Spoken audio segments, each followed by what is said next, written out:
Projections Week continues here on Beat the Shift as we talk to the creator of the Bat Projections, Derek Carty. We'll also have our Outfield preview later in the show. A jam-packed episode of Beat the Shift is next.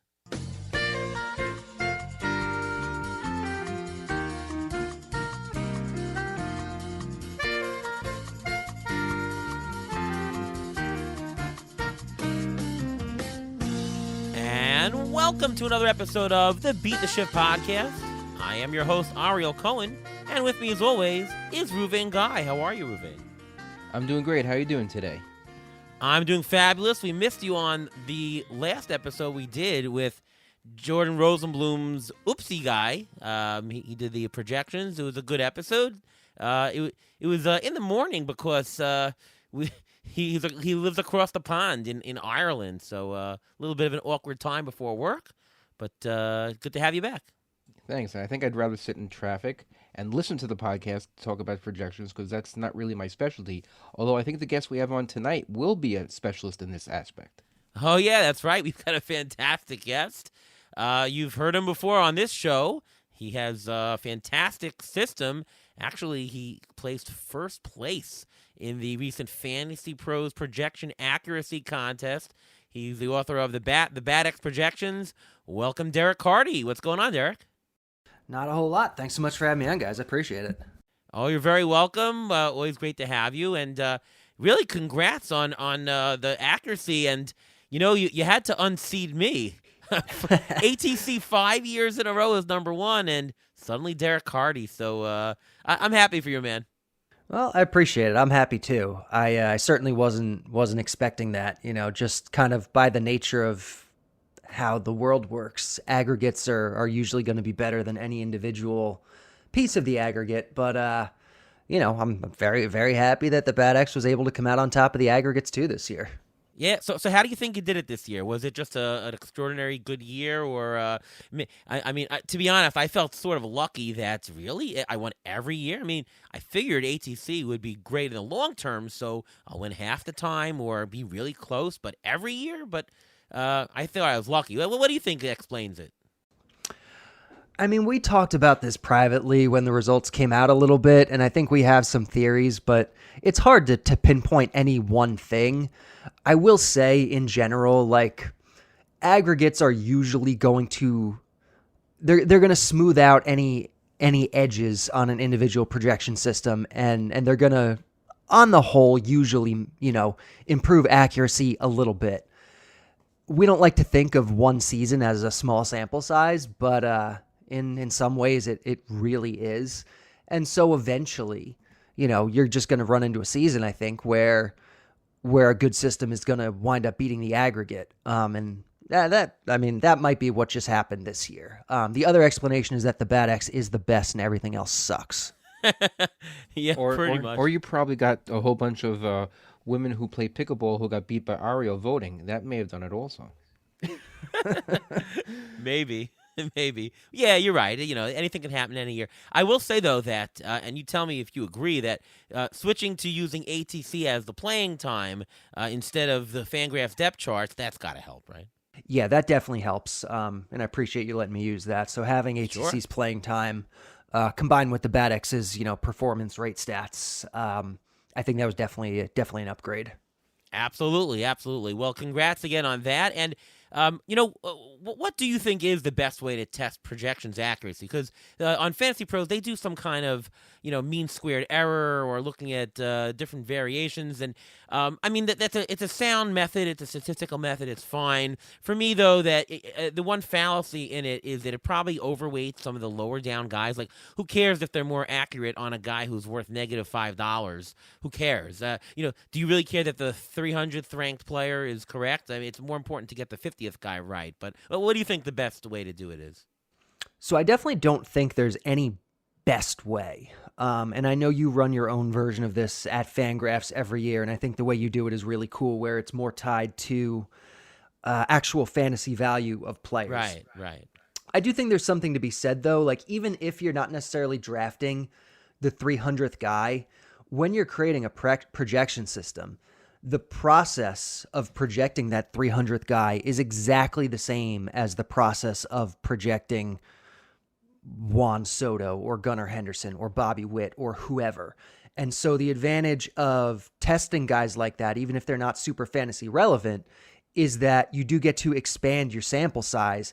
And, kind of if the goal is to basically to try to figure out which system has the best methodology, which system is the best at projecting Major League Baseball players, then it doesn't really matter who's getting drafted in fantasy. If the process is the same for all of them, you throw them all into the pool, use them all for the accuracy, and then, you can get, a little bit bigger sample size to identify who's doing it more accurately.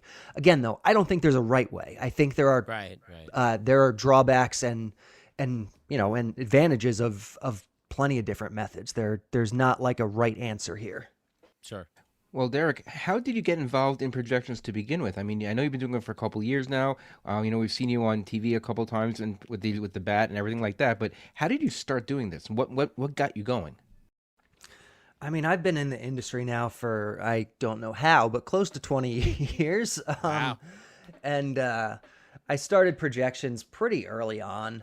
I was playing in, I wasn't even playing in expert leagues yet. I was playing in like my home fantasy baseball leagues, and I wasn't really winning. And I tell the story of how I read Moneyball, and then I realized you can combine math and sports, and it was great. And so I kind of started writing and doing my own thing. And then a couple years later, I decided, all right, I want to build my own projection system. There were projection systems out there at the time. Nothing really like what's out there now. But there were systems out there, but I just wanted to create my own just to kind of run through the process of it and kind of learn and see what it was. And, it wound up going pretty well. And then, I've just kind of built on it, every year since. Definitely. By the way, just for the listening audience, and I asked this to Jordan, but what are the general key components that go into projecting players? So generally, when you talk about projecting players, the traditional systems are all going to have kind of three main components. One is some form of regression to the mean, which is basically accounting for sample size. Obviously we know if a guy is hitting, has a 500 batting average after four at-bats, well, he's probably not a true 500 hitter. Regression to the mean will help you kind of smooth that out and give you a better, more accurate estimate of what his batting average is. And that works for everybody, even if you have a full season or 2 full seasons or 10 full seasons. No matter what, you're always dealing with a finite sample size. And so you can never know for sure that what the guy did is who he actually is. There's always going to be a component of variance because of the finite sample size. And so regression to the mean helps us account for that. Then you have weighting, yearly weighting. So generally speaking, the more recent the data is, the more helpful that's going to be in predicting the future. So 2024 data is going to be more important than 2023 data, which is going to be more important than 2022 data, et cetera. So coming up with some sort of weighting system for the different years goes into pretty much every system. And then aging curves, accounting for as young players get older, they get better, and then they peak, and then they get worse. And so adding that into projections, those are kind of like the three main components that you'll find in most systems. There are many different ways of doing each of those, but that's kind of the overall idea. And then, of course, you're going to adjust based on the park that they're in, and for you, just on the weather and the umpire even, and other adjustments like that. Yeah, so that would be kind of like the fourth component that I would say. At this point, I would think most systems are kind of doing this type of stuff, but originally, Tom Tango, who runs all the StatCast stuff now, basically for Major League Baseball, he created a system called Marcel the Monkey, the Marcel projection system, and that was just the original three components. Context is obviously really important if you want to be accurate, but it wasn't like a strictly necessary component. But yeah, you want to account for context, and the bat, I think, does a really good job of that. It looks at every single at bat that every pitcher, hitter, umpire, park, everything has ever taken, and it looks at basically the difficulty level of every single one of those plate appearances. So if Mike Trout is up to bat against Cal Quantrill in Coors Field, and it's 83 degrees with 92% relative humidity and 7-mile-per-hour winds blowing out to right field, and Bill Miller's the umpire, and the defense is configured in this exact way, and you factor as much of it in as you can, and so then the bat will either credit or debit players based on how easy or difficult their context was historically. So guys who have had an unusually easy mix of plate appearances, well, the bat is not going to give them as much credit for what they've done. And so, they might project a little bit worse than you'd expect just looking at their overall numbers, because those overall numbers might have been inflated by the context they were facing. So, that's my rambly way of saying context matters. Well, that's a lot of detail. I mean, no wonder you won number one this year. Yeah, I mean, the bat is a very, very complex system. And recently, besides the bat, you came out with the Bat X. What's the difference between the bat and the Bat X?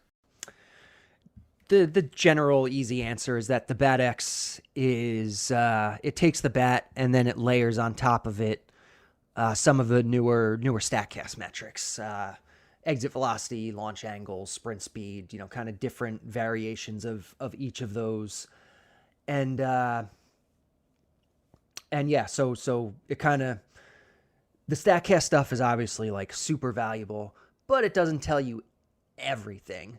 So, the Bat X kind of runs tests to figure out the optimal way to combine the StatCast stuff with the original bat projections, and that gets us the Bat X, which has done pretty well so far. Yeah, I definitely agree. A couple of questions about some of the methodology. Well, first of all, you said that you use 2024 data counts more than 2023 data and so on and so forth. Do you care about the date at all? Meaning, does the last half of 2024 count more than the first half? If you're splitting hairs, if you're doing it like 100% the right way, yeah, you probably would think that days matter. If the whole concept is more recent data is going to be more predictive than older data, then yeah, you would want to kind of weight it almost by the day. The bat is not doing that. I'm just doing it by season. I don't think you're gaining a whole lot by doing it by the day, but yeah, I would imagine be an incremental improvement. Yeah, well, I'm asking not that I say it's good or bad, but there might be other projection systems who do that. And so when you see a player projected and he might be projected a lot worse than you think, it might be because he had a much worse second half last year than the first half. And so if you knew that that's how the projection system worked, you might be able to, know how to use that and maybe discount it or count it more or whatever. You know what I mean? It helps to know what goes into projections when you're looking at some of the data. Oh, 100%. So many people, they look at projections, and a lot of people don't use projections at all. And to those people, you are just so dumb. But to other people who are maybe a little more in the middle ground, where like they'll use projections, but then they'll also do their their own quote unquote research.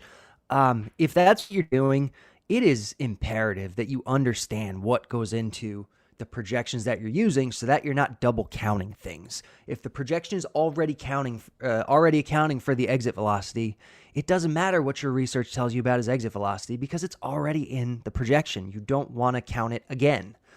And so I try to be as transparent as I can with the bat and the Bat X and what goes into them.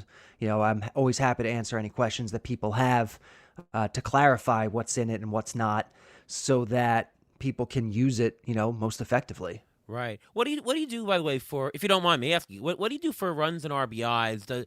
Does where they're going to bat in the lineup, or where they're projected to bat in the lineup, count for you, or are you just looking at like some historical context and based on the WOBA or WRC plus that you come up, you assume some kind of distribution? Yeah, so it kind of depends on which version of the bat we're looking at. Like Yeah. on a daily level, where we're talking about DFS and sports betting and that kind of stuff, like every individual day of the year, it's based on where the guys are actually hitting in the lineup that day. For season long, though, we don't know where guys are going to hit in the lineup. We think we do, but for the most part, outside of the stars, like guys move up and down the order every day. The manager doesn't roll out the same order every day anyway. Over the course of the year, 162 games, you'll probably see 120 different lineups for most teams. So trying to say, all right, well, this guy's going to be their number 6 hitter. I'm not trying to get that granular. First, I don't have the time to do that. Second, I don't even think I think it's kind of an exercise in futility anyway. So the way the back kind of does it is it looks at the overall quality of the team. Obviously, the better the team, the more RBI and run opportunities there's going to be. And then it kind of looks at the relative quality of the players and their different skill sets to kind of almost profile them into being like, okay, this guy, hits a lot of home runs, draws a lot of walks. Like he's probably going to be batting somewhere in the middle of the lineup. And it's kind of like a rough aggregate of that sort of thing. That's how the bat comes up with their RBIs and runs. For recently, we had a change in how stolen bases were utilized by baseball teams. Have you made a difference in your projections based on the new changes in baseball rules? Yeah, I did. I did it the first year before the rule went into effect, because we had data from the minor leagues where we could study the effect of it. So yeah, I've studied it. That goes into it. The bat's projecting more stolen bases than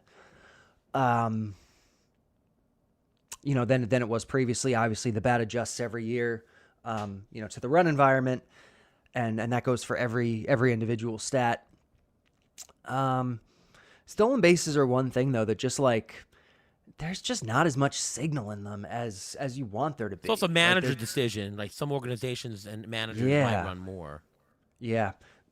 People ask sometimes like, okay, this is the projection, so you wouldn't deviate from this at all, right? Like you think this is perfect. And it's like, well, no, not really. Like there are ways that you can take a projection and you can do like intelligent research to improve certain aspects of it. And I think stolen bases is probably one aspect of that you can improve just by following along with what the managers are talking about and that sort of thing.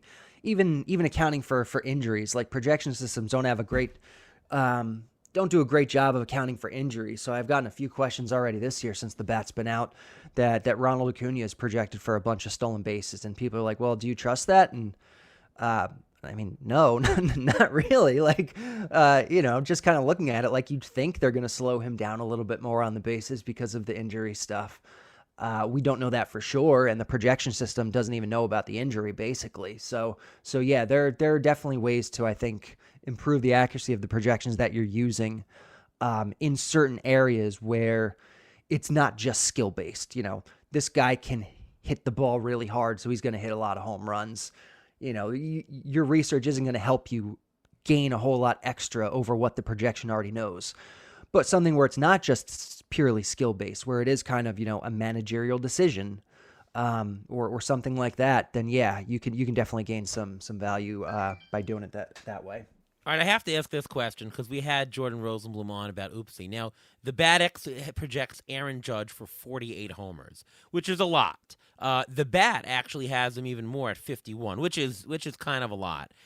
Now, Jordan took it down, but originally his projection for Aaron Judge was 59 homers.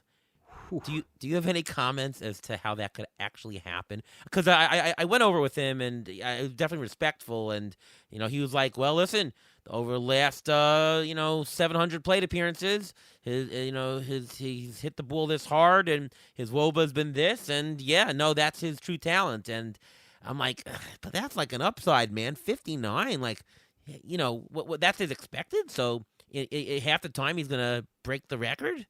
I don't know. What's your take on that? And if you see that projection, is there any? What are your thoughts? What are your thoughts on that there? I mean, on its face, a projection like that is always going to be hard to believe because like you said, I mean, like that means like half the time he's going to break the record, Yeah. which is pretty crazy. But Aaron Judge is incredible. All the underlying metrics are really good, and you know, I don't have him projected that high. I don't know all of the ins and outs of Oopsie, so I can't comment too specifically on it. I mean, you never know. I do get the impression Oopsie takes a little bit of a different approach than some of the other systems. I'm pretty sure it's accounting for like the newest StatCast stuff, like bat speed and stuff like that, which the Bat X is not accounting for just yet. Was just released middle of last year, so I haven't put that in yet. But yeah, I mean, I'm not gonna write it off. But Right. it does seem aggressive to me. Yeah. Yeah, yeah. Last question about projections is stadiums. So a lot of people are asking, "Hey, Ariel, what's going on with the stadiums?" Because we know the Athletics is moving to Sacramento, which could be wild. Tampa is moving to George Steinbrenner Field that sort of plays like Yankee Stadium, but in the hotter weather, right? And you may have, I think, the Camden Yards, the bring the fence in from left field a little bit.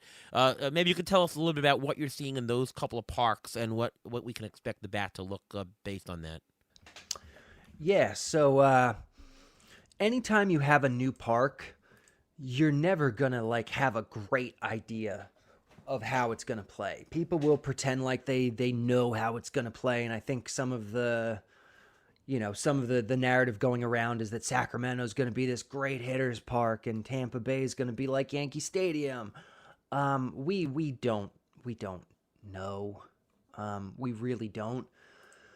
There's so many things that impact park factors that we just cannot quantify.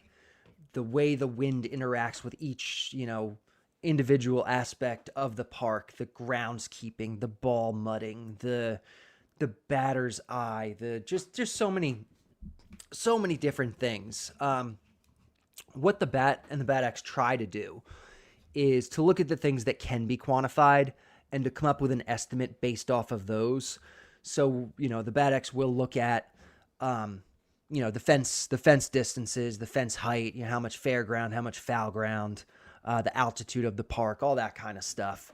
And it will come up with an estimated park factor that will update as we get actual data. So again, it's not like we can say with any kind of certainty, but the way that the Bat has these new parks projected, based on doing it that way, it does have them both projected as I believe fairly pitcher friendly parks. But it is worth noting that does not include weather effects. I treat weather completely independently from parks. So both of those places are going to be among the hottest venues in baseball this year. The Tampa especially projects for so much more heat than everywhere else. And so that is going to make them play more hitter friendly than the actual park itself would play in neutral weather. Good stuff. Anything else to ask about projections, Ruvain? No, I think we have a lot to digest right there. Yeah, no, very good stuff. And if you haven't taken a look at the Bat X, you should. It was ranked by Fantasy Pros as the number one. I'll have my rankings of projection accuracy or projection effectiveness later, probably closer to the beginning of March, actually. I have the data done. I just have so much other stuff to get through, more to help you guys in your fantasy prep, but we'll get there. Talk a little bit about position eligibility in our strategy section. When you're doing valuations of players and you're, saying, hey, which is more important, which is more scarce, there isn't much of a positional bump. And back in the olden day, well, catcher there always is, but middle infield we used to bump up. They're all stink. Nowadays they're not much, but I've noticed third base has crept up as being somewhat more shallow. In general, which do you think is more shallow that maybe needs a slightly bigger bump? Is it third base, second base, or since we're talking about outfielders today on this show, is it outfielder? Honestly, I kind of let the valuation determine that for me. I know a lot of people get really excited about positional scarcity, and I feel like it's almost overdrafted sometimes, where this quote unquote scarce positions get drafted more, or the guys that have multi-position eligibility go higher than they otherwise would. But I mean, I, I don't know. I mean, you can quantify position scarcity. Like, that should be in your evaluation. That should be in your final dollar projections. And then you shouldn't have to worry about it. Like, just, it is what it is, and take what the draft gives you in terms of value. All right, Ruvain, you have any thoughts? Yeah, I think actually outfield is pretty shallow. The reason why is because outfielders, on most teams in fantasy, you have anywhere between 3 and 5 outfielders. So more outfielders are rostered to begin with. And the fact that if you look after the draft is done, you look at the free agent pool that's going on there, there's really not that much there. And it's a lot harder, I think, to make up the statistics that an outfielder would get as opposed to a middle infielder or possibly even a corner infielder. Middle infielder, one of the main stats you want to get from a middle infielder is stolen bases. You can probably still get those on the waiver wire. But to get a guy who hits 35 home runs or something like that in the outfield, you don't get that on the waiver wire. It's a lot thinner. So I think you can get a better replacement value in general at middle infield and even in corner infield as opposed to outfield, where you can get, it's so hard to get the true replacement value. Yeah, so it depends whether you have a 5 outfield league or a 3 outfield league. If you have a 3 outfield league, then outfield is not the most shallow. Third base and middle infield positions will be more scarce, and you don't get a big bump right now any more these days, but they will get slightly more than outfield, but just by the math. In a 5 outfield league, my order is third base, outfield, second base. Again, these are very small, a couple of cents is the difference in the bump, but they do get slightly. But I do want to talk a bit about, multi-positional eligibility, which you mentioned, Derek. So it's hard for me to quantify it. I don't have a great way to quantify other than in gameplay, it does function differently. I mean, if you're in a best ball league, being a multi-positional eligible player is worth a lot. Because in any given week, you can have some crummy player who happens to have triple eligibility all of a sudden play over a regular starter because he happened to qualify and happened to have a good week. Probably worth more than just one roster spot. Like, if you count $1 in an auction sense to be a roster spot, best ball probably worth $2 at least, maybe even $3. If you're in an IL league, then multi-position eligibility probably doesn't mean that much because your guy gets hurt. Well, you just pick up a guy in the waiver wire, put that guy in the bench, no problem. If you're in an NFBC league, it means something because now it's more valuable to hold multi-position eligible players because if a guy gets hurt, well, you can't replace him, right? You can't. There's no IL, so you have more maneuverability. And if you do have to pick up somebody on the waiver wire, if you have somebody who satisfies multiple positions, it gives you more choices on the waiver wire. Meaning, if let's say you lose a third baseman, well, if you have a multi-eligible position guy who plays second and third base, now you can look on the waiver wire not just for third base but also for second base, right? So I would almost add the number of positions. If a guy qualifies in middle, infield, outfield, and corner, I would almost add $2 to the guy because now you can search for 3 different positions on the waiver wire. You agree with that? Any additional thoughts, Derek? Not really. I think what you say makes sense. Like, it's hard to really quantify what the value is, and I think you're right that it's going to change from format to format. And it's a different kind of value even than we're measuring with everything else we measure with players, basically. Like, you're measuring contingent value. You're saying, okay, because theoretically, I mean, you draft a guy for every spot, and if everything goes perfectly, like everyone plays that spot for the whole year and you win the league. But in theory, in theory, it doesn't ever work out that way. But really, you're drafting it for contingent value, where you're going to need some flexibility at some point, because if this guy can play second, short, and outfield, and that gives you extra options on the waiver wire to pick up when one of those positions, gets injured, that kind of thing. So it's difficult to really put a dollar number on it, I think. Yeah, it's opportunity cost. I think that the position eligibility could be a tiebreaker. Like if you have two players, similar value, and you don't know who to take, if one has multiple position eligibility, you'd lean more toward that player than someone who doesn't. But I don't think it really matters so much during the beginning of the draft, the middle draft. I think it matters more toward the end of the draft when you're actually building your bench. No, I think it's the same in terms of the waiver wire. If you have a guy up top that qualifies in both, that just means that your waiver wire picks, you'll have a bigger range of people that you can pick up if somebody gets hurt. Because, oh, okay, I can just move this guy to the other position and now search for the other position, right? It's more about opportunity cost. It's not about the true value of the player, because theoretically, if you didn't have to make any changes, it didn't matter. But it's the opportunity cost of being flexible to pick up a different player pool on you're picking from a bigger set of players, more opportunity. That's worth something, and for me, it's at least $1. So when you say Ruvain, it's like a tiebreaker. Yeah, if you theoretically add $1 per position, that gives you exactly the same thing.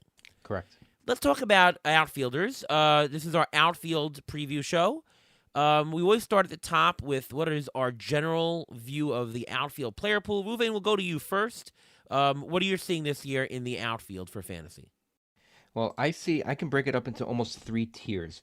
You're looking for home runs, you're looking for RBIs as usual. This is a big spot where you can get a lot of your base stats from the outfield position. But I think the first tier basically runs from like Aaron Judge to around Jazz Chisholm.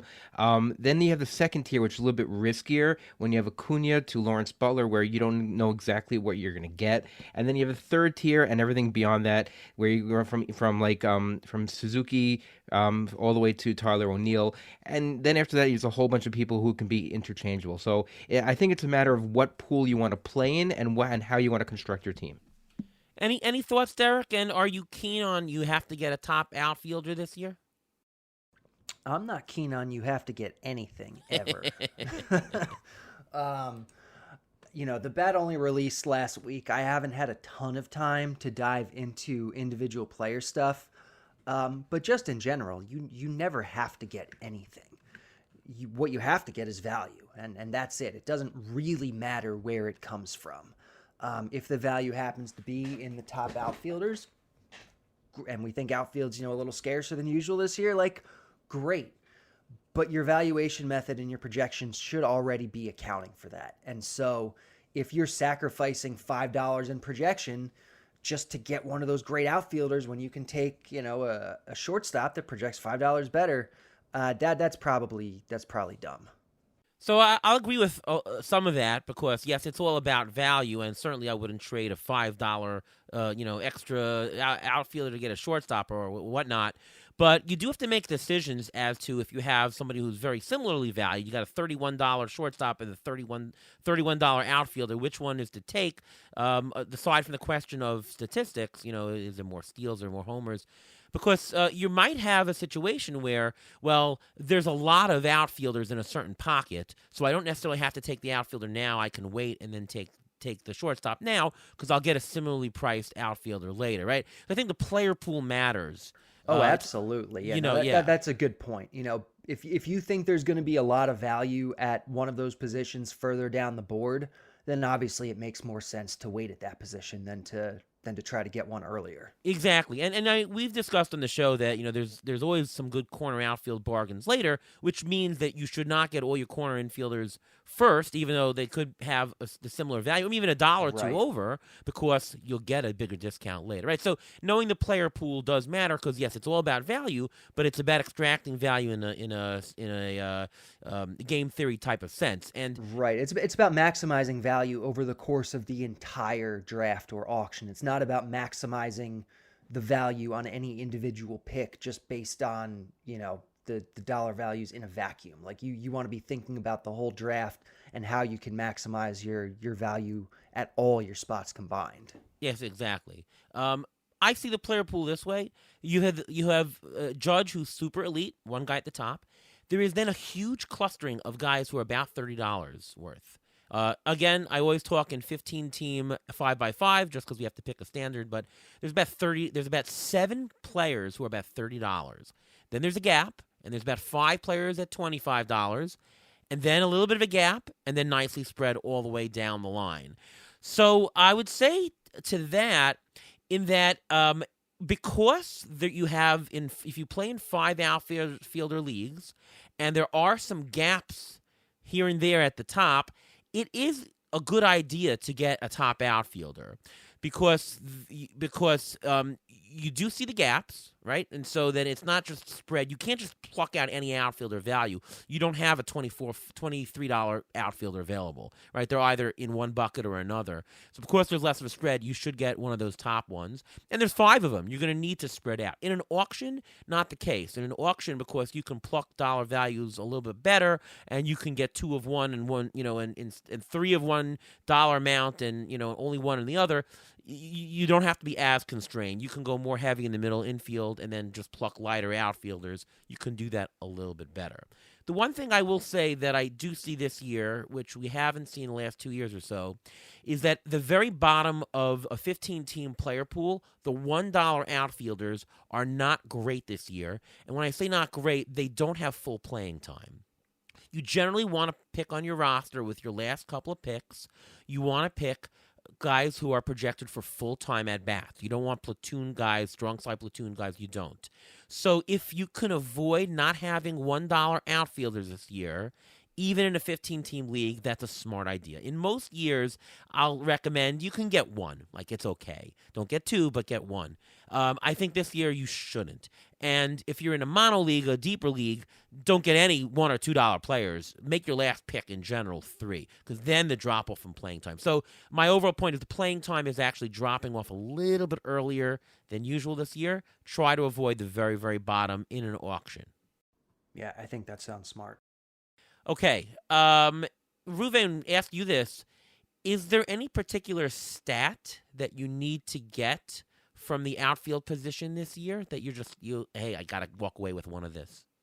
Yeah, I want one of those. I want a power guy or a speed guy or a mix of both. I mean, this is where you can get the 20-20 guys. This is where you can get the 30-30 guys. This is where you want to get those. I called them in a previous episode unicorns that can do 5 categories if you really want to. If you play at the top of the pool, you can get the 4 category, you can get the 3 category. But I think you're looking for a good batting average, but it's not necessarily because you can get the batting average elsewhere. But you're looking for power. You're looking for RBIs. You're looking for runs, and when it comes to the lower part of the pool, you're looking for stolen bases. So I think it also depends, not specifically that you're looking for one stat in one area, but for different parts of the player pool, you have to look for different types of stats. Anything to add, Derek? Categories is always something that I find to be a pain. I try not to overly worry about it, especially in a league with trading. I'm less concerned about that sort of thing than I think most people are. Yeah, in a trading league, you don't have to be as balanced categorically. If you're in a non-trading league like the NFBC, you do a little bit more, have to be concerned. I did a presentation at PitchCon this year that Nick Pollock and PitcherList put out, and it was about looking at the offensive categories pictorially through ADP, and we did a deep category dive, and you'll find that stolen bases, there are more outfielders who qualify in terms of very strong stolen base guys. So it's probably a good idea to get a nice amount of speed from the outfield. You don't need a first baseman that steals because nobody else has a first baseman that steals. But you do have outfielders that do. So don't walk away empty-handed in outfielders because then you're going to be stretching on stolen bases from other positions, I should say.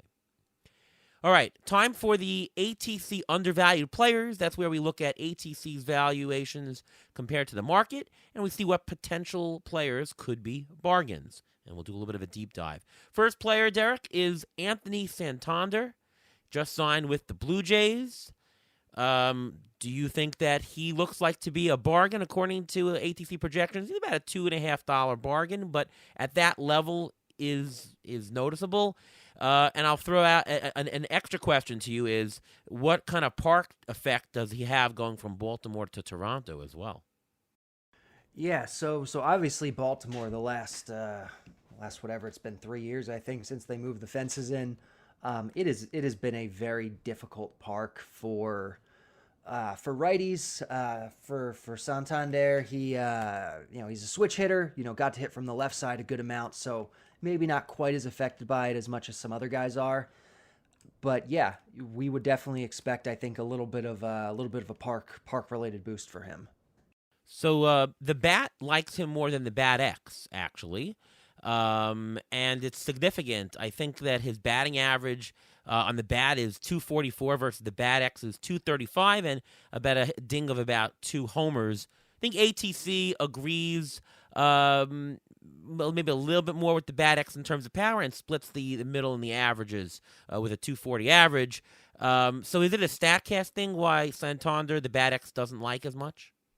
I mean, it must be. You know, if you look at a projection from the Bat and you look at a projection from the Bat X, and there's a big difference, there's something in the StatCast profile that the Bat X does not love, or at least that the Bat X judges to be worse than like the surface number equivalent of it. Well, his fly ball rate percentage went up last year. It was the highest of any of his career. His home run to fly ball rate went up, and his launch angle has gone up incrementally also. And the thing to note, last year of all the home runs he hit more home runs on the road than he did at home. He hit 26 home runs on the road, 18 on the road. So changing parks is actually going to be probably pretty good for him. And if you look where he is right now, he's going around pick 94. But look at the spread. His minimum pick is 43 and his max is 137. So you can either be very high on him or you can be also low on him. Yeah, that is a big spread, so you could be in the mood for a bargain or not. I think his run production, which comprises 40% of his roto value, will be solid. He might not get to his 2024, even 2023 figures, but 80 runs, 95 RBIs, batting in the heart of the Blue Jay lineup, should be able to come close. I'm a little bit skeptical about his homers. Maybe he'll get to 30. I don't think he's going to do much better than that. Like I think the projections are even high on him. But he should do better batting average wise. I think he batted 240 last year, but he had a ridiculously low 225 BABIP. So I think he'll have a better batting average, way better batting average than last year. Homers will regress quite a bit. I don't know. To me, it really depends on the drop in price. Like, I'm not thrilled that, wow, I got to get this guy. He's available. If he fits, great. If not, not. He is an early-ish pick with 0 stolen bases. I like to have a little bit more unique profile with a little bit of a flavor of stolen bases because you never know how the draft's going to go ahead. So, if he remains a value, a couple dollar value, I'll draft him. If not, I'm happy to pass. Derek, anything to add? No, that's all for me on him. Okay. Let's go to Taylor Ward. Taylor Ward is ATC's second biggest bargain of any outfielder. He's going for an auction equivalent of $7, and he's worth almost $14.50. Last year, he turned in a $13 auction value. And he got hit in the head the year before, and he had a face fracture, and that dinged him bad. He really couldn't recover and had a really bad 2023, but he was great last year. I see this guy as an absolute bargain. His skew is positive, so he's probably even better than projections say. He's multidimensional because he'll throw in a half a dozen stolen bases. Batting average won't kill you. I'm buying Taylor Ward all day. I actually have to think that the market value goes up. I can't believe he's going this low, $7. Yeah, it's kind of insane. I know he's one of the Bat's favorite bargains, or the Bat X, I guess both of them really, favorite bargains this year in the outfield, which was the case last year as well. Like he's one of these, I feel like, perpetually undervalued guys because he's older, he's kind of boring, he doesn't give you anything outstanding in any one category. He's 31 years old and he hit a career high 25 homers last year. He hits like 250. He plays for a terrible team, so no one wants to buy a guy on the Angels. There's always going to be a little bit of a discount for that sort of thing. But you look at him and he's good.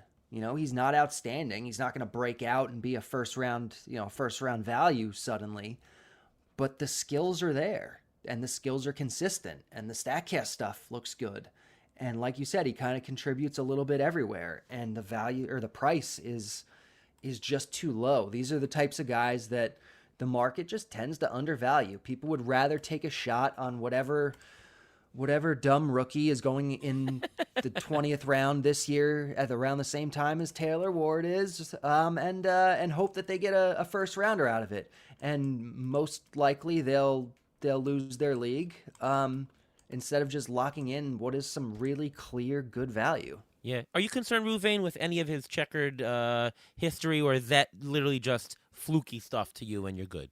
I don't think it's necessarily a fluke because he is 30. You mentioned his age is 31. Last year was the first year ever he had over 500 at bats. His K rate, like you mentioned, went up, but so did his barrel rate and launch angle as well. In mid-season, he changed from batting third to batting first. So I think you really have to see during spring training where they have him back because that's going to play a big deal in it also. Also, from May 20th to June 20th last year, his batting average dropped 40 points, and it never really got back up to the level that it was at before. He did deal with a little bit of a back injury and a knee injury mid-season, which may have caused this. So the fact that he hasn't had, and only last year was when he had more than 500 at-bats, I don't know how many at-bats you can pencil him in for. If you pencil him in for what he had last year, then he could probably get the same type of stats as last year. But if any fluky injury that he's seems to be unfortunately prone to happens, then you're not going to get that value. Yeah, I mean, but to me, like if you're in an NFBC league without an IL, he's worth a slightly less, right? Because if he gets injured, you're not going to drop him, and you have to deal with it. So if you have an IL, the guy is worth quite a bit. By the way, is anybody here drafting a Byron Buxton with no IL? Is that like an absolute can't do? Maybe Minnesota Twins fans. Yeah, I mean, just unrosterable in NFBC, Byron Buxton. I don't care what his ceiling is. Like, he's going to be out for half a year. All right, before we go to the next player, it's time for the Injury Gurus Trivia of the Week.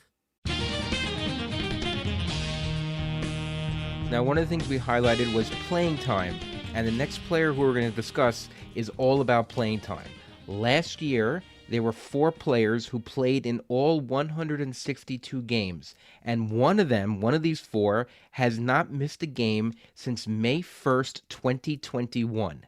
Can you name the 4 players who played all games last year, and the 1 player who has not missed a game since May 1st, 2021? Derek, you go first. I'm sorry. Could you repeat that for me one more time? I didn't. Sure. Can you name the 4 players who have played in all games last year, and one of the 4 players hasn't missed a game since May 1st, 2021?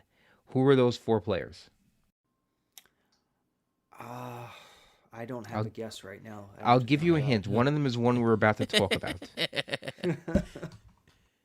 Well, that player is going to be Nick Castellanos. I know. Yes, Has we're he talking about really? this. Wow, Yeah. I wouldn't have thought that he did. And I know one of the others. The New York Mets just signed him, Pete Alonso. Yes, that's why one of those. Is he the guy, by the way, that hasn't missed a game for a couple years? No, he is not. No, he is not. Can you figure out the other 2 players who didn't miss? I'll give you a hint. One of them was a DH only. Marcell Ozuna. Yes, that's Yes. the other one. But you haven't gotten the guy who hasn't missed a game since May 1st, 2021. He's the one guy missing from the list. Give us a division. National League East. National League East. All right. I'll give you another hint. He used to play in the American League West. I'll give you a position. First base. Matt Olson? Matt Olson. Wow. Matt Olson has not missed a game since May 1st, 2021. Just think about that. That's pretty crazy. That's just crazy. Playing time is king when it comes to fantasy baseball. I'm going to talk about now Nick Castellanos. He's going into his age 33 season. His K rate has been going down. He had the lowest BABIP of his year, which could affect his batting average, and why his batting average was so low at 254. It was expected batting average was actually 271. He plays every day. He's in a good ballpark. He's in a good lineup. There's very little not to like about Nick Castellanos. Derek, what do you think about him? I'm maybe a little less bullish on him than you are. I know if you look at Fangraphs, the bat seems to be kind of the lowest of all the systems on Castellanos. I mean, obviously, I love the team. I love the park, the situation.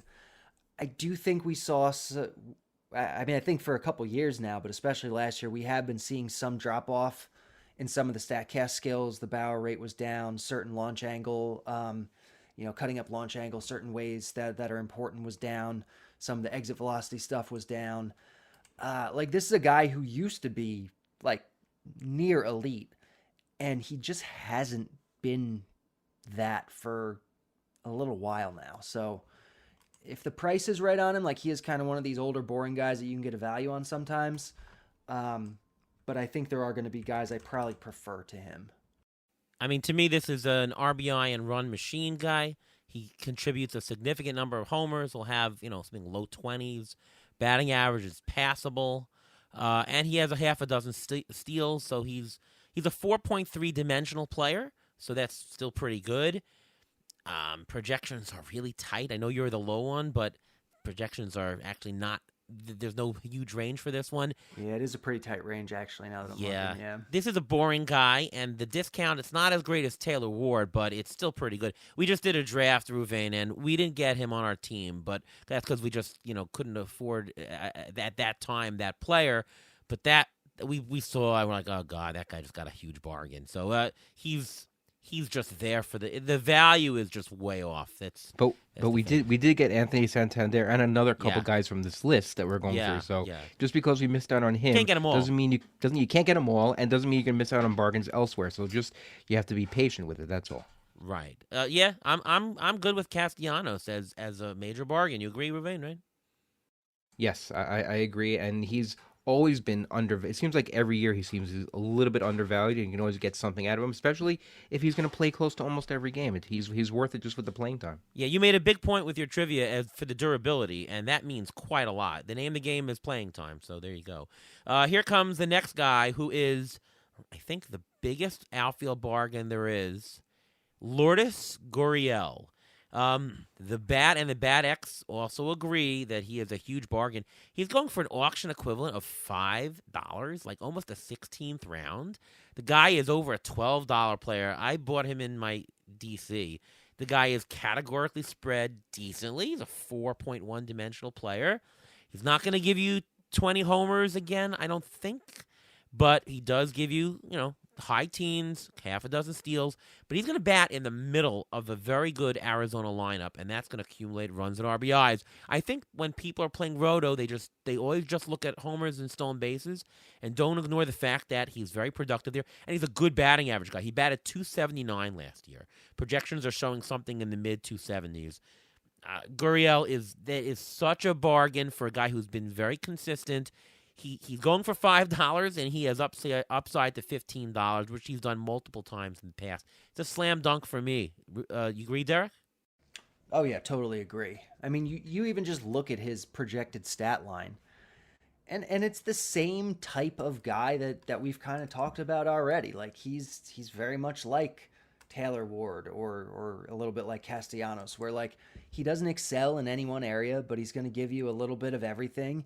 He's older, so like his perceived quote-unquote upside isn't as high as someone younger, so he's going to be passed up, by a lot of people in drafts because of that, and you wind up with a guy who is going to get you some really good value. Like, he's going to be a very good, serviceable player that you can get for like almost free, which is just dumb. Yeah, I mean, the thing is that, you do want upside players in the end of your drafts, and you do, but yeah. But you also want value, too. You can't just take all upside players and hope that they're all going to hit, because they're not. Yeah, and he's not an upside player, but I think you still have to see where you are in the draft. And when he's worth $12 in a 15-team league, that's not somebody at the bottom. He might be going way late, but that is not a guy at the bottom. There's a cutoff where I say upside, but he is not there yet. It's too much. And in a mono league, it's definitely you got to get this guy. In a 10-team mixed league, maybe you can make the case, because then he'd be worth, $8 and only going for $2. Maybe you can make the case that you can give it another shot at a different guy, but not in a 12 or 15-team league. I think he's still a slam dunk. And you mentioned the fact that he batted 279 last year. That's his career batting average also is 279. So you're getting that great batting average. He's averaging 21 home runs over the last 2 seasons, but he's not only having his home run to fly ball rate is not that great. His launch angle went up.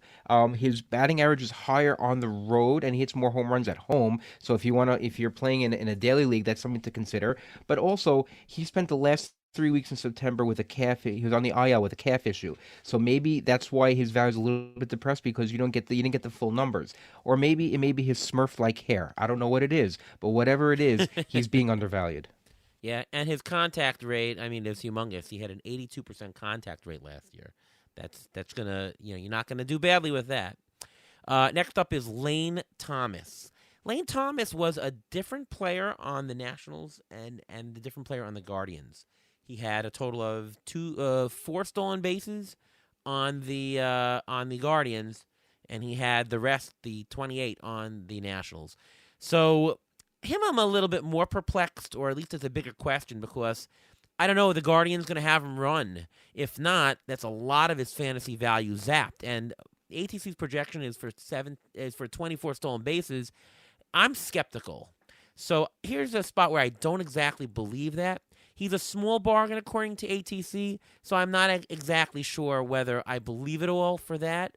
The power, he only had 15 homers last year. He didn't play all that much. I don't know. I'm a little pessimistic about him. I think if you need that category spread and he drops a little bit further, sure. But in the 12th round, I'm not taking Lane Thomas. Ruvain, we'll go to you first. Yeah, so for him, I think it's a matter of team philosophy. When he was with the Nationals, he batted second. And when he batted second, he got on base and he stole bases. When he was with Cleveland, he batted in the 5 spot. So you're not going to get many stolen base opportunities as much in the 5 spot in Cleveland when everyone keeps getting on base and everything when last year like they did. So I think it's a matter of team philosophy why he had less stolen bases than anything.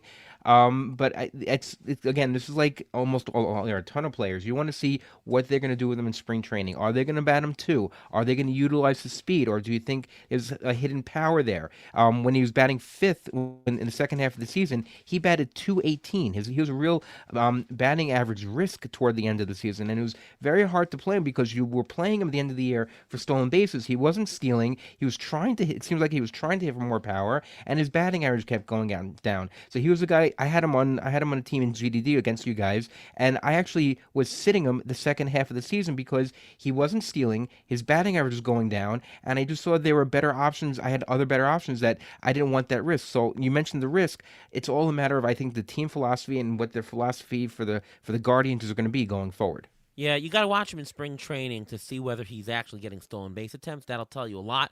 Until spring training, I'm wary about taking him. What's your take, Derek? Yeah, I agree. I mean, we kind of talked earlier in the show, or at least I mentioned how stolen bases are something that are tougher to project because they're not purely skill based. And if the philosophy of the Guardians potentially is we're not going to run as much as Thomas was accustomed to running, then the projections are probably going to overrate his stolen bases. I don't know whether or not that's true or not. I mean, the sample size in Cleveland was very small, but it is something that gives me a little bit of pause, especially when, like you said, it's not like he's like a screaming value or anything. Yeah. And by the way, that's why I like doing this, because, I don't take ATC for gospel. I use it to bubble up and highlight potential bargains. But if I don't like a player or I find a chink in his armor, the stolen bases, that's probably too aggressive, I'm okay with making my own decision and going against it if that's what it is. Here's another boring old veteran next, George Springer. Now, he did not have a great year last year. He only batted 220. That was with a 245 BABIP, though, so a little bit unlucky. He is getting older. He's age 35, but the Blue Jays bat him first. So assuming he's healthy, he's not platooning. He's batting every day first, and it should be a decent Blue Jay lineup, just reinforced by Anthony Santander. He's a guy who's going in the 17th, 18th round. He's worth $11, which is an auction equivalent of about $11. The round he's going is an auction equivalent of like $4 or $5. So big bargain potential. I bought him in my DC. He dropped late enough. I think he's pretty much very simply, again, the old boring guy. The other guys we mentioned so far, I'm a little bit higher on. Springer, again, if he drops a certain price, he's my fourth outfielder. Yeah, that sounds like a great place to take him, especially since he'll bat first and he'll get a lot of runs. And even in the bad year last year, he had 74 runs, so his floor is quite high. What's your take, Derek? I agree. You look at the stat line, you look at the you look at the number in the age column, and you see the same thing we've seen with a lot of these guys. He's got solid production across the board without excelling anywhere. He's old, and people don't like that profile. I like that profile. If you're going to give me a $7 or an $8 bargain on a guy like that, then he's a guy that, there's a decent chance I'm going to be drafting if it kind of breaks that way. Ruven? And the last 2 seasons, he's been healthy. He's played more than 145 games in the last 2 seasons, which is good for him. He's giving you 15 plus stolen bases per year the last couple of years since joining Toronto when he's been healthy, which he really wasn't doing that much when he was with Houston. So it's very interesting. Again, it's a change in team philosophies. And by the way, is that a danger to go down because he's getting to be 35? Like, yes, you can count on 15 stolen bases? I don't know if you can because he's had a history of injuries in the past. He's getting up in age. This is going to be, I think, his age 33, 34 season. So I'm a little bit nervous about it, yeah. But I mean, you can get those home runs. The last 4 years, totals of home runs, 22, 25, 21, 19. The only thing you have to worry about is the age curve with him because, you don't know where it's. You're right. He's 35. This year's going to be his age 35 season. So the age curve is very tricky. I mean, I'm a little bit nervous with that, especially when it comes to the stolen base aspect. So I don't think you may get as many stolen bases as you may be projecting, but you're getting for power, getting for average, you're getting for runs, and if he continues to bat leadoff, then he's still a good bargain. Yeah, my advice to him is take the projection, knock off 5 stolen bases, call him like a 10 stolen base guy, and if that's still a bargain to you at that spot, then that's worth taking. That's how I would price George Springer. The next guy, I'll let Ian Kahn introduce. Cedric Mullins III is the guy. Remember when he was a 30-30 player, right? We have him priced at, he's worth $10, going for about $6. It's not as big a bargain as the others, but he steals bases. He had 32 stolen bases last year. Not a great batting average, but he does get you some power. He does get you some runs. He's a 3.6 dimensional player, so he's not as good as some of the other guys mentioned, but he's valuable. We bought him, Ruvain, the other day in our auction championship. Of course, we needed a late speed source, and he was pretty affordable. What do we get him for? $3? $4? No, a little more. He was very cheap. Yeah. Yeah, it was cheap. So again, it's a matter of price and profile needed. Again, that's how I would buy him. I think it's just if you need the profile and the price is good, there's nothing wrong about him, to me. What do you think, Derek? Yeah, seems like a good raw value, and like you said, if you're in need of some speed late, he's a guy who can get it for you without really killing you anywhere. So yeah, I think he works with plenty of builds. And he's played 140 games. Whenever he plays 140 games, which he's done the last 3 to 4 seasons, he's stolen more than 30 bases. Now, an interesting fact about him: he usually batted 7th or 8th for the Orioles, but last year he batted in every spot of the lineup at least twice. That's very odd, but because of his profile, that's the way the Orioles used him. They used him they could use him as a leadoff hitter. They used him anywhere in the lineup. So he can, if when there's injuries for a team, he can be stuck in there, and you never know. He may have a burst of 5 or 6 stolen bases over a 2-3 week period. And he's going around, I think, pick 213 or 215, something like that. That's a great place to get someone with this type of profile. Are you worried his at-bats might get trickled down? He had 444 at-bats last year, 404 the year before. The Orioles are doing a little bit of a platoon thing. Now, he'd be strong side platoon, I think, but, But he's also the veteran on the team, and there's a lot of young guys there, so I think he's still going to get some playing time, and he still shows that he has the speed. There's no reason why not to use him, because their other speed guy, I think, was Jorge Mateo. He had a bunch of stolen bases also, and he was out for a while, so, if the Orioles want that speed aspect in their lineup, he's still sort of the guy to go to a little bit. Well, I'm worried, though, because last year he batted 196 against lefties, so that, to me, suggests platoon. And I'm just worried about the playing time aspect for him. It's a worry. It is a concern, but I mean, again, if he plays in 140 games, he doesn't necessarily have to start. He can come in the middle of the game and he gets stolen bases like that also. Better in daily leagues. I will Yes. say this, right? Yes. Next up is, and this is our last player. Usually we go with the old boring vets, but this one turned up, Matt Wallner. Matt Wallner is definitely not an old boring vet, or at least he's 27, so he's not a young guy. He's come up a little bit late in life, but he's new-ish.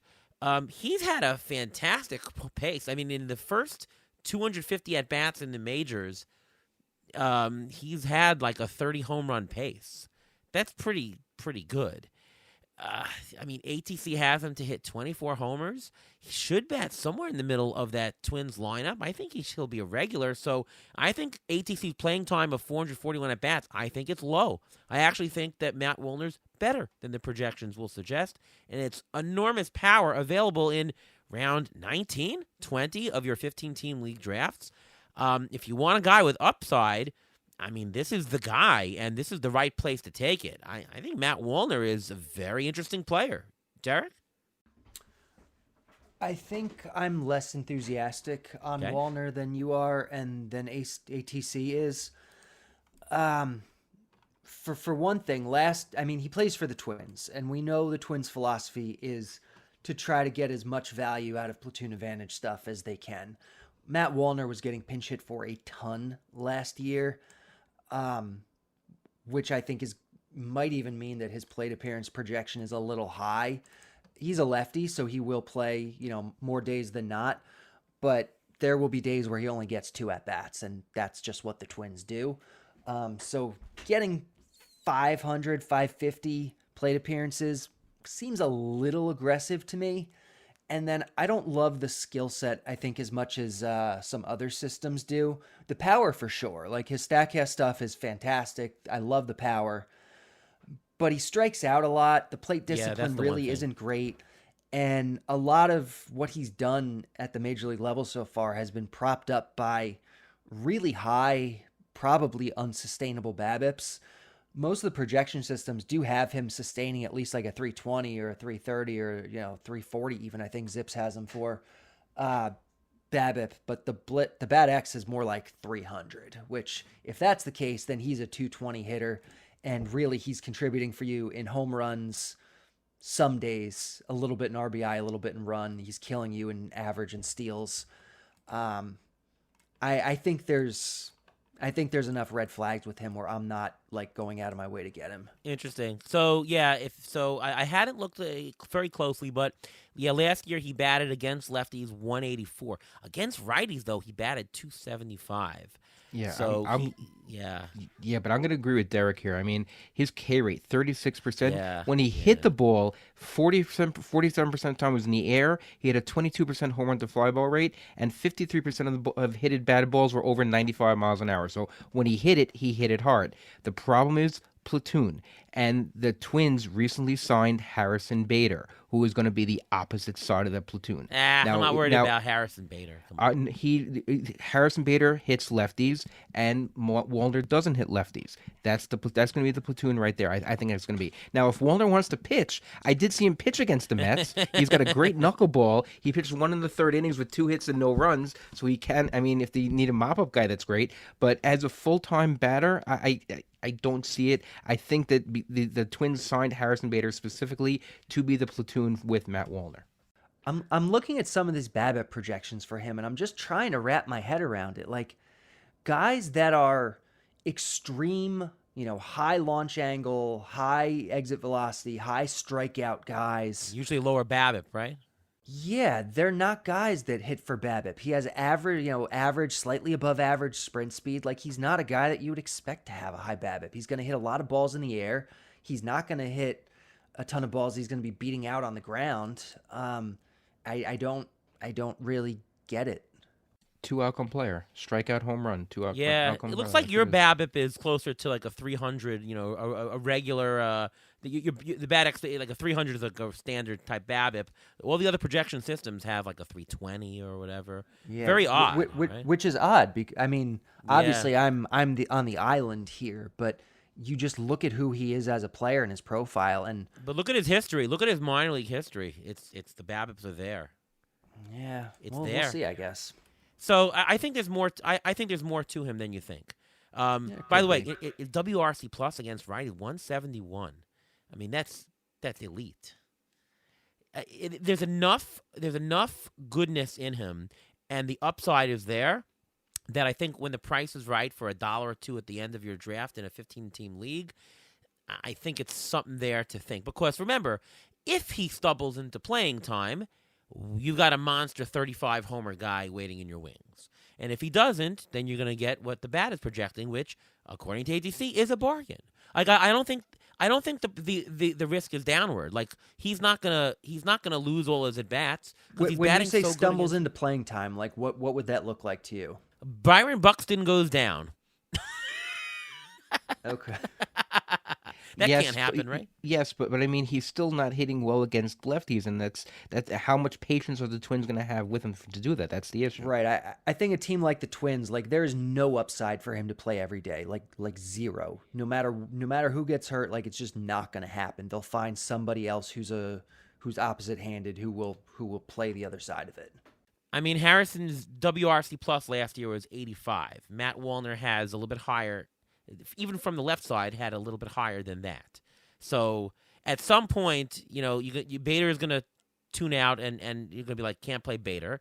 At some point, Buxton is going to get hurt. Like, it doesn't take much for me to imagine that he's going to stumble into more playing time. Maybe he has a hot month. Maybe he solved something, cuts the strikeouts down just a tad. Right? Like, I just see upside. I don't see him going down. Like, he's mashing righties. He's at least going to get this strong side platoon.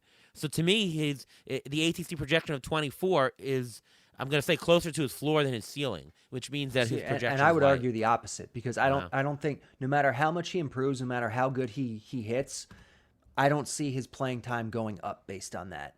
And if he doesn't improve, there's plenty of room for it to go down.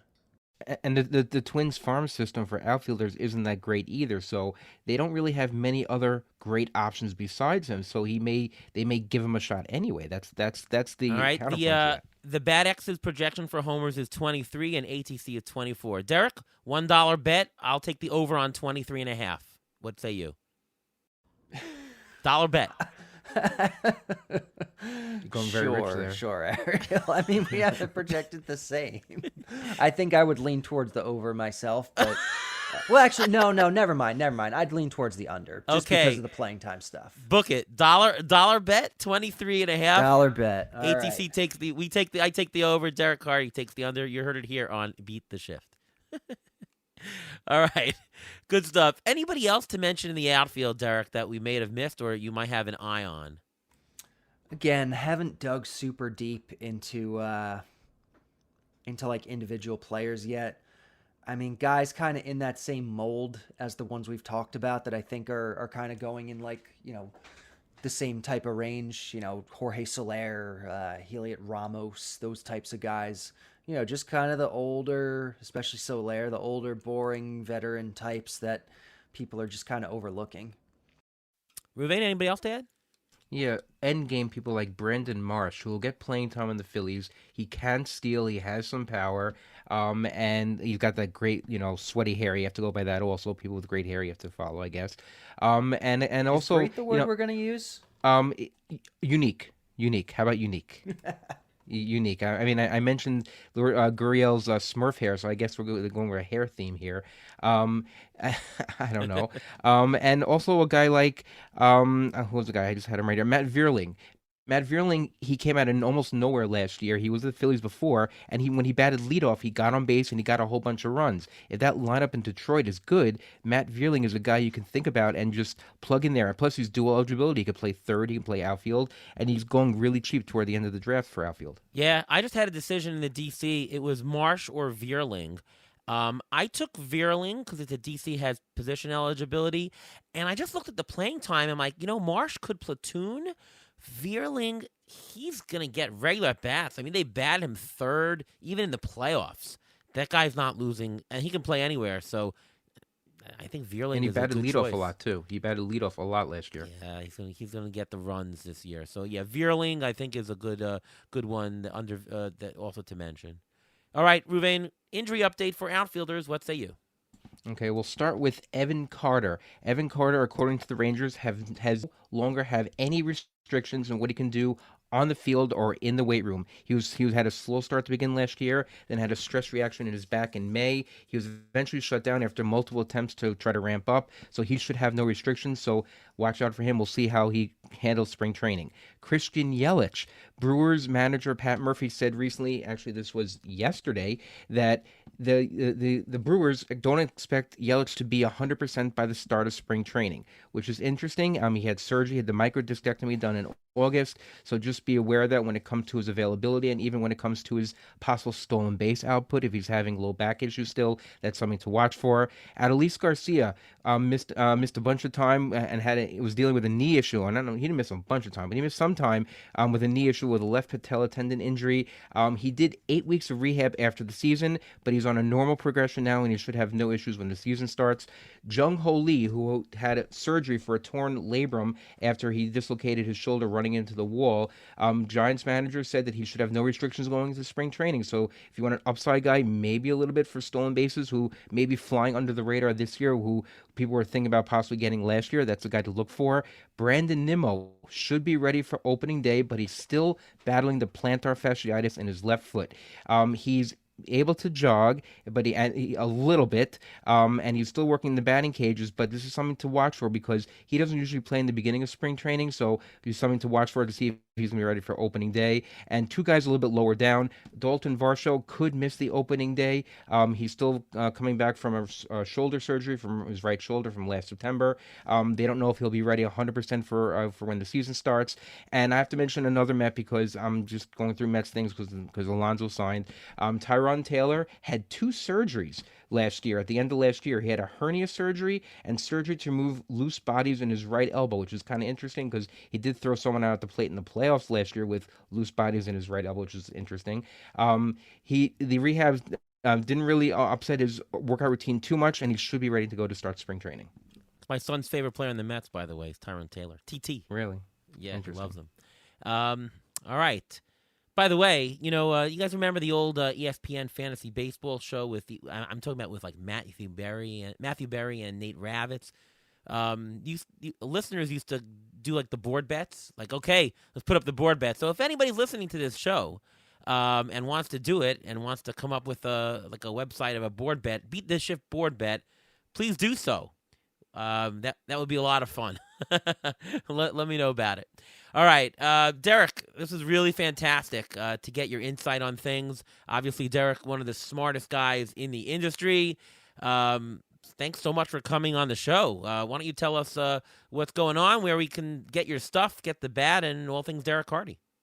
Yeah, thanks so much for having me on. This is always a lot of fun to do. You can find the Bat and the Bat X at Fangraphs for your season-long leagues.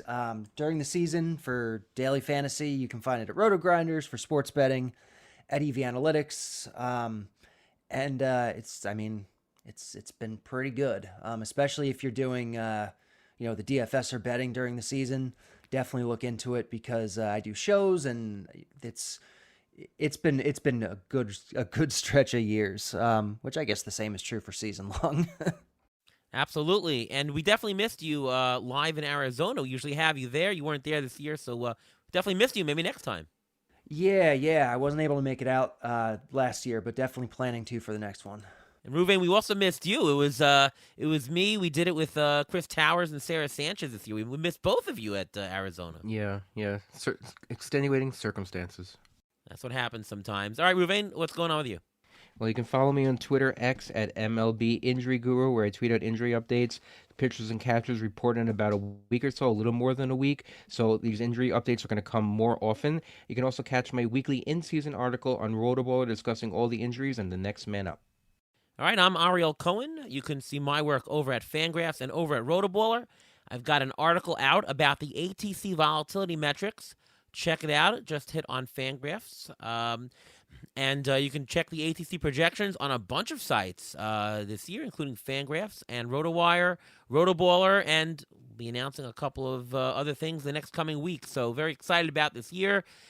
Check them out. And, of course, you can listen to us right here on the Beat the Shift podcast. We're trying to get you more than one episode a week as to prepare you for the draft. So we'll do the best we can with that. And we're having so much fun going through everything, and we're drafting. Ruben, it's been a fun season so far. I can't wait for the rest of it.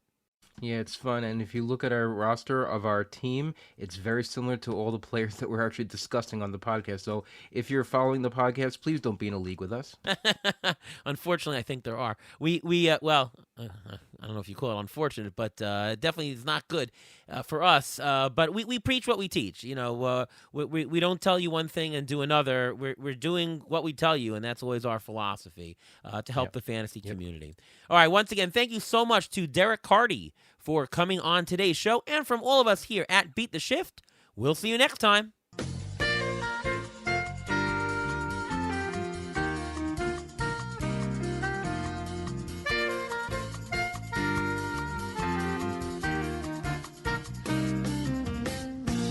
Thanks for listening to the Beat the Shift podcast presented by Fangraphs.